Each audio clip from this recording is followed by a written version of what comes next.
జై తెలంగాణ ఈరోజు NRI BRS UK శాఖ ఆధ్వర్యంలో మన కవితక్క గారు అందరూ తెలిసిందే గత 166 రోజులుగా జైల్లో ఉండడం తెలుసు అందరికీ.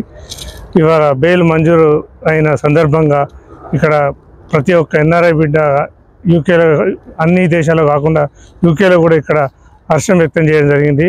అంతేకాకుండా ఇక్కడ బాణసంచా కాల్చి స్వీట్లు పంచుకోవడం జరిగింది.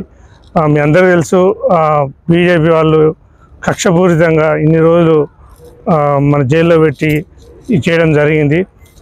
దీని తర్వాత కూడా ఖచ్చితంగా కఠిన ముత్యంలా బయటకు వచ్చి కేసు నుంచి బయటపడుతున్న ఖచ్చితంగా మేము వ్యక్తపరుస్తున్నాం మాది. అంతేకాకుండా మమ్మల్ని ముందు నుండి ప్రతి విషయంలో సోషల్గా కావచ్చు, పొలిటికల్గా కావచ్చు మాకు ప్రోత్సాహం కల్పించి ఇన్ని రోజుల నుంచి ఉన్న కవితక్క గారు ఇంకా ఎన్నో ఉన్నత శిఖరాలు అధిరోహించాలని కోరుతూ ఎన్ఆర్ఐ మిత్రులందరికీ కృతజ్ఞతలు. Thank you very much. జై తెలంగాణ.